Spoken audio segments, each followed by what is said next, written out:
Hello everyone! Today we are going to be doing Modigliani Self Portraits. Modigliani was an Italian painter and sculptor who is best known for elongating people's necks and faces, as you can see here. At the time it wasn't very accepted, but nowadays people accept this art, and today we are going to be creating a Modigliani inspired portrait.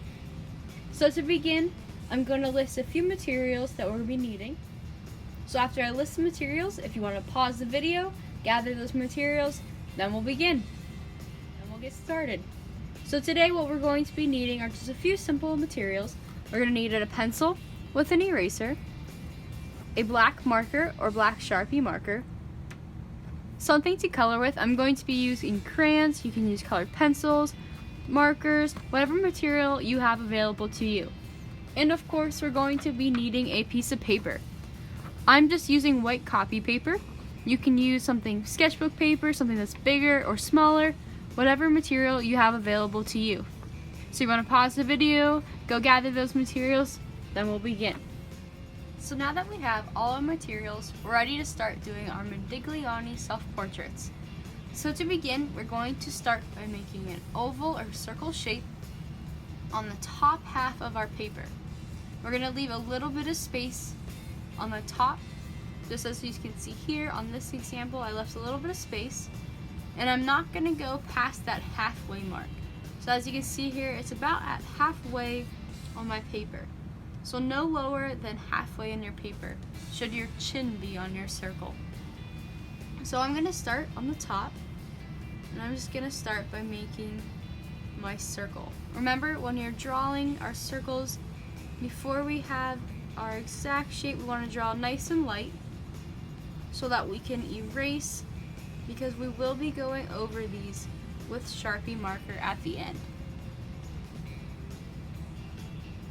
And if you make a mistake, you can always erase and redraw your shape just to get it exactly where you would like it.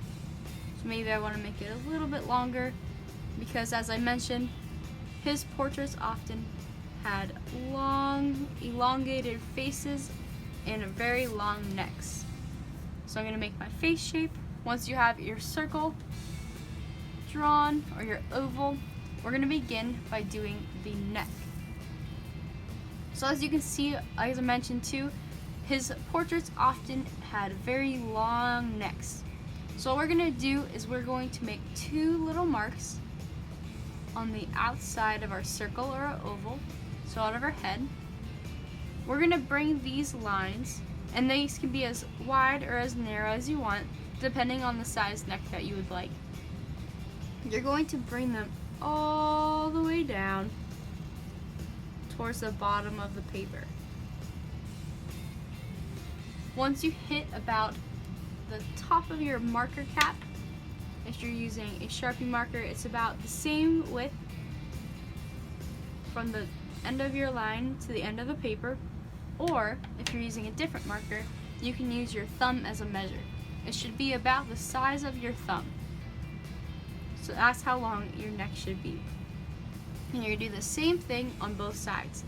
So I'm gonna bring down my neck, come in just a little bit to give it a little bit of a curve, bring it down, and I'm gonna make it as close to this other line as possible, creating my long neck. Then what I'm going to do is I'm going to connect these two pieces. So I'm going to take a nice curved line, so like a long U, and I'm going to connect to those two. To create a collar, I'm just going to make another U right below the first one. Make those connect like this. And then I'm going to give myself some shoulders. And you can make your collar like this, or you can give it a little V shape. It is up to you on how you want to style your portrait.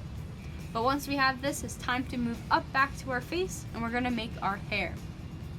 So you can make your hair long, you can make your hair short, you can make it into a ponytail, whatever style hair you want to give yourself. So what you're going to do, a few steps regardless of how you're going to do your hair. we're going to use this top part of the head as our guiding line. This will be erased here very soon. Once I get my head and my hair drawn, I'm going to make my hairline. So inside this section, I'm going to be creating my hairline. So if I have my hair down, I can make little bangs on the side. And even if it's short, we're gonna bring it in a little bit. And you're gonna make yourself a little hairline. So here I made a little bit of waves. You can make it straight across, whatever you would like to do. So once you have this, once you decide what you're gonna do, you're gonna create your hairline. So maybe here I'll have my hair down. So I'm gonna make some hair go across and I'm gonna connect it down here. Maybe I'll give myself a little bit of ears right now. So I'm gonna give myself some ears. And I'm gonna do the same thing on the other side. So I'm connecting it to my ears.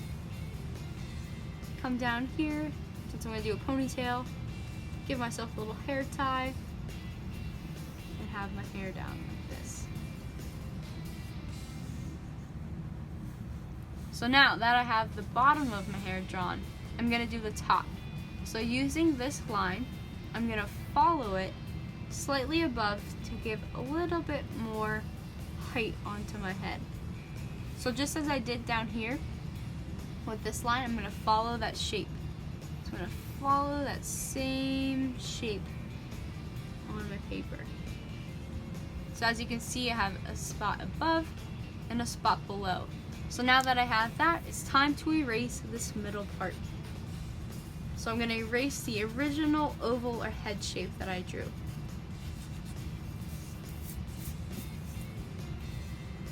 So now that I have that erased, it is time to move on to create our face. So we're gonna start by making our nose. So if you made ears in between your ears or in the middle of your circle, you're going to start the top of your nose. And we're just gonna be making little L shapes. And this can be whatever shape you want. So these two are different.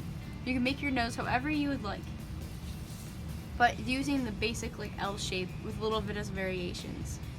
So I'm gonna start up here, I'm gonna bring my nose down. And remember, he did elongated portraits, so we're gonna elongate our nose too. So I have my nose drawn here. And then in between on both sides of my nose, right above, I'm gonna give myself some eyebrows. So I'm just gonna make little curves above my eyebrows to get my eyebrow shapes. And then once I have my eyebrows drawn, I'm gonna start with my eyes. So once I have this right below my eyebrows, I'm gonna make two little circles on both sides. So one circle here, and I'm gonna do one circle on this side. Inside those circles, I'm gonna make a tiny dot. And then above this circle, so if I'm gonna start right at the top here, I'm gonna make an arced line. So I'm going to make a arced line that goes over top of my circle. I'm gonna do the same thing. I kind of start to get reference. I'm gonna go on both sides, so over and out. I'm gonna make an arced line above my eye. Then I'm going to do the same thing at the bottom, but I'm going to start on the corner of that line I just drew. I'm going to bring it all the way to the other side. So I'm going to connect it just like this. So I'm going to bring it over and connect them. And then I can make some eyelids on the top. So I'm going to start at the inside of my eye. And I'm going to go and follow that top line just like we did on the hair here. I'm going to follow it just a little bit to create an eyelid. Then if you want to, you can add eyelashes by just making a few lines coming out. But you don't have to. You can make it however you want. So I'm going to add maybe a few eyelashes. And then last but not least, we're going to add our mouth. So I'm going to start by making a little smiley face. And then on the top, right in the middle of that smiley face, right above it, I'm going to make a little V. Then I'm going to take the tops of the V and I'm going to bring them down and connect them with the outside of my smiley face. On the bottom, I'm going to make another smiley face to make my mouth. And there you go, we have all our Modigliani portrait drawn. So then after you have the pencil sketch done, you're going to go back with their Sharpie marker and you're just going to trace all those pencil lines. Be sure to erase if you have any missed spots. Just make sure our paper is as clean as possible. So you're going to outline all of our shapes. And then for your background, you can have the freedom to create it however you would like. You can choose your favorite color and do a solid background. You can do different shapes or patterns, or you could even fill it up with things that represent you. So you could do your favorite animals, different sports, flowers, your favorite seasons, whatever you can think of to make it your own. So you're going to fill your background with any of those options. So again, solid color, maybe your favorite color. You can do different shapes or different things that represent who you are. Then you'll begin to color in your portrait and you'll have your own Modigliani inspired portraits. And that's all that I have for you today. I can't wait to see what you create.